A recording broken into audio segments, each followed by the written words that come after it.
AG ನ್ಯೂಸ್ಗೆ ಸ್ವಾಗತ. ರಾಜ್ಯ ಸರ್ಕಾರ ಜಾರಿಗೆ ತಂದಿರುವ 5 ಪ್ರಮುಖ ಗ್ಯಾರಂಟಿ ಯೋಜನೆಗಳಿಂದಾಗಿ ಹಬ್ಬ ಹರಿದಿನಗಳನ್ನು ಆಚರಿಸಲು ರಾಜ್ಯದ ಜನರಿಗೆ ಹೆಚ್ಚಿನ ಅನುಕೂಲವಾಗಿದೆ ಎಂದು ಕೆಪಿಸಿಸಿ ಸಂಯೋಜಕ ರಾಜ ಮೈನುದ್ದೀನ್ ಎಂ ಜಮಾದಾರ್ ಹೇಳಿದ್ದಾರೆ. ನಗರದಲ್ಲಿ ಸುದ್ದಿಗಾರರೊಂದಿಗೆ ಮಾತನಾಡಿದರು.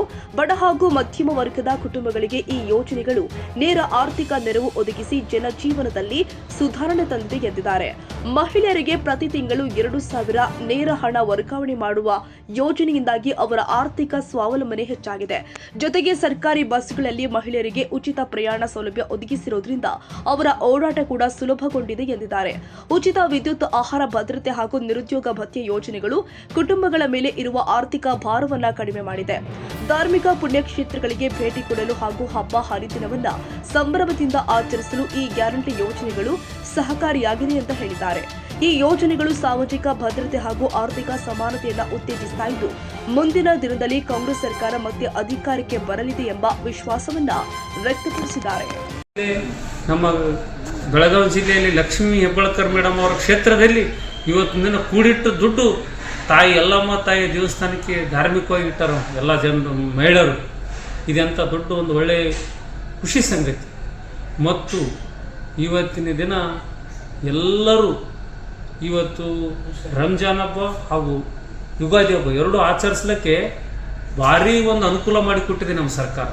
ಪ್ರತಿಯೊಬ್ಬ ಮಹಿಳೆಯರು ಯಾರ ಹತ್ರ ಹೋಗಂಗಿಲ್ಲ, ಕೈ ಚಾಚಂಗಿಲ್ಲ, ಅವ್ರ ಹತ್ರನೇ ದುಡ್ಡಿದೆ, ಅವರೇ ಇನ್ನೊಬ್ಬರಿಗೆ ದಾನ ಮಾಡಿ ಹಬ್ಬ ಮಾಡ್ಕೊತಕ್ಕಂಥ ಶಕ್ತಿ ನಮ್ಮ ಕಾಂಗ್ರೆಸ್ ಸರ್ಕಾರ ಕೊಟ್ಟಿದೆ. ಹಾಗೂ ಬೇವು ಬೆಲ್ಲ ಯುಗಾದಿ ಹಬ್ಬ ಕೂಡ ಅದೇ ಥರ ಮಾಡ್ತಾರೆ ಅಂತೇಳಿ ಇವತ್ತೆಲ್ಲ ಮಹಿಳೆಯರಿಗೆ ಶಕ್ತಿ ಯೋಜನೆ ಎಷ್ಟು ದುಡ್ಡು ಅವ್ರಿಗೆ ಸಹಾಯ ಆಗ್ಲಿಕ್ಕೆ ಅದೇ ದುಡ್ಡಿನಿಂದ ಇವತ್ತು ಜನ ಎಲ್ಲ ಹಬ್ಬ ಆಚರಣೆ ಮತ್ತು ಧಾರ್ಮಿಕ ಸ್ಥಳಗಳಿಗೆ ಹೋಗೋದು ಇವೆಲ್ಲ ಒಂದು ನಡೆದಂಥ ನೋಡ್ಲಕ್ಕೈತಿ ನಾವು. ಆದ ಕಾರಣ ಮುಂಬರುವ ದಿನಗಳಲ್ಲಿ ಮತ್ತೆ 2028ಕ್ಕೆ ನಮ್ಮ ಕಾಂಗ್ರೆಸ್ ಸರ್ಕಾರನೇ ಬರ್ತದೆ. ಇದರಲ್ಲಿ ಎರಡು ಮಾತಿಲ್ಲ.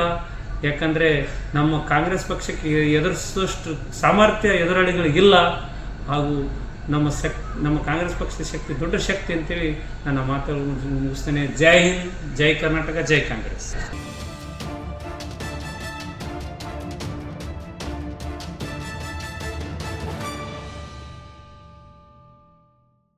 ಕನ್ನಡಿಗರ ಮೆಚ್ಚಿನ ನಿಮ್ಮ ಎಜೆ 24/7 ನ್ಯೂಸ್ ಕನ್ನಡ ವಾಹಿನಿ ಇದೀಗ ಟಿವಿಯಲ್ಲಿ ಲಭ್ಯ.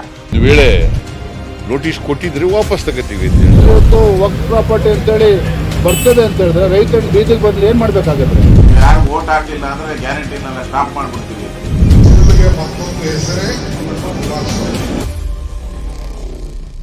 ಕರ್ನಾಟಕ ಮತ್ತು ದೇಶ ವಿದೇಶ 360 ಡಿಗ್ರಿ ಸುದ್ದಿ ಹಾಗೂ ಉತ್ತರ ಕರ್ನಾಟಕ, ಬೆಳಗಾವಿ, ಬಾಗಲಕೋಟೆ, ಧಾರವಾಡ, ಹಾವೇರಿ, ಗದಗ, ಬಿಜಾಪುರ ಜಿಲ್ಲೆಯ ಕ್ಷಣದ ವಿವರವನ್ನ ಪಡೆಯುವುದಕ್ಕೆ ಎಜೆ 24/7 ನ್ಯೂಸ್ ಕನ್ನಡ ವಾಹಿನಿಯನ್ನ ಲೈಕ್ ಮಾಡಿ, ವಿಡಿಯೋಗಳನ್ನ ಶೇರ್ ಮಾಡಿ, ಕಮೆಂಟ್ ಮಾಡುವ ಮೂಲಕ ನಮ್ಮ ವಾಹಿನಿಗೆ ಸಹಕಾರ ನೀಡಿ ಮತ್ತು ಚಾನೆಲ್ ಅನ್ನ ಸಬ್ಸ್ಕ್ರೈಬ್ ಮಾಡಿ.